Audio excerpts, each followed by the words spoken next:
जिंदगी जिंदा दिली को जाने रोशन, वरना कितने ही यहाँ रोज फना होते हैं। नमस्कार, आप देख रहे हैं दिव्य भारत खबर और मैं हूं आपके साथ विजयलक्ष्मी। कहानी है सन 1925 की।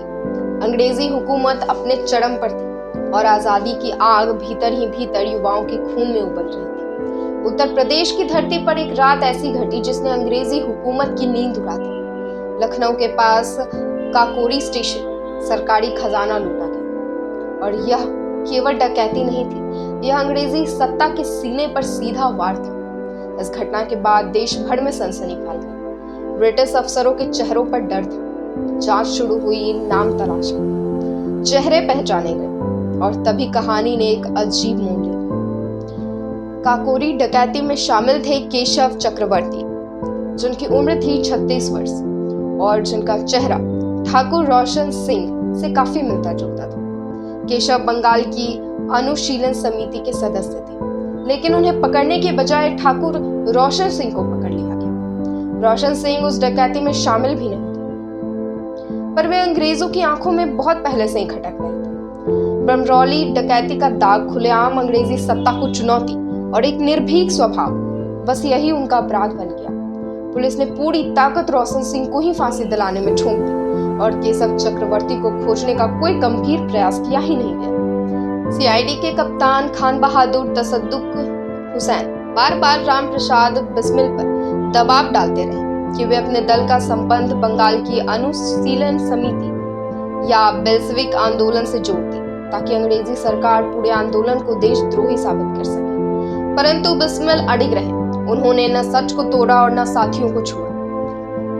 अंततः अदालत ने ठाकुर रोशन सिंह को धारा 120B और 121A के अंतर्गत 5-5 वर्ष की कठोर कारावास की सजा दी और धारा 396 के अंतर्गत फांसी का आदेश सुना दिया। ठाकुर रोशन सिंह का जन्म 22 जनवरी 1892 को उत्तर प्रदेश के शाहजहांपुर जनपद के नवादा गांव में हुआ था। उनके पिता ठाकुर जंगी सिंह और माता कौशल्या देवी थी। क्रांति उनके लिए कोई आवेग नहीं था, बल्कि जीवन का धर्म था। 6 दिसंबर 1927 को नैनी जेल की काल कोठरी से उन्होंने अपने मित्र को एक पत्र लिखा। उस पत्र में न भय था, न पछतावा और न ही शिकायत। उन्होंने लिखा, 1 सप्ताह के भीतर मुझे फांसी दे दी जाएगी। ईश्वर से प्रार्थना है कि मेरे लिए किसी प्रकार का दुख मन में न लाना। मेरी मृत्यु मेरे लिए आनंद का कारण है। उन्होंने आगे लिखा कि दुनिया में आकर हर किसी को मरना ही है, पर जीवन इस प्रकार जियो कि अंत समय में ईश्वर का स्मरण हो और आत्मा शांत रहे। ईश्वर की कृपा से मेरे जीवन में ये दोनों बातें पूरी हुई हैं, इसलिए मेरी मृत्यु किसी भी प्रकार शोक के योग्य नहीं है। सोचिए, जिस आदमी को पता है कि मौत सामने खड़ी है और वो दूसरों को कंफर्ट दे रहा है।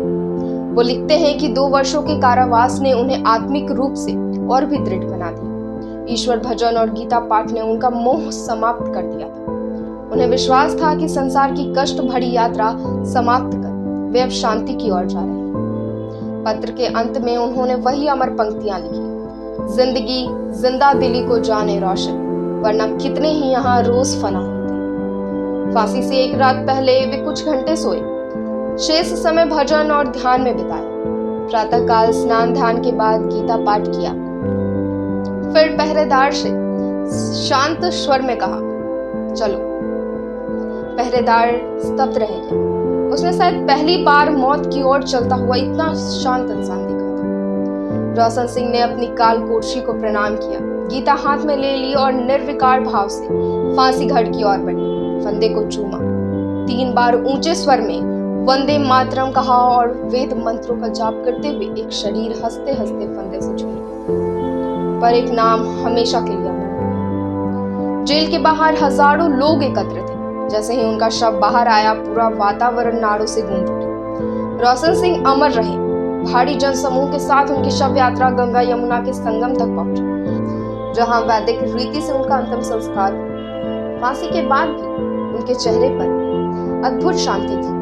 मुझे गर्व से तनी हुई थी। उनका बस एक ही मलाल था कि उन्होंने तो जीवन का आनंद देखा, पर बिस्मिल, अशफाक और लाहिड़ी जिन्होंने सुख नहीं देखा, उन्हें क्यों फांसी दी? आज नैनी जेल के उस स्थान पर एक मेडिकल कॉलेज है और सामने अमर शहीद ठाकुर रोशन सिंह की आदमकद प्रतिमा खड़ी है, जो आज भी हमें यह याद दिलाती है कि अगर जीना है तो डर में नहीं, जिंदा दिली में जी, क्योंकि जो जिंदा दिल नहीं वह जिंदा होकर भी हर दिन फना।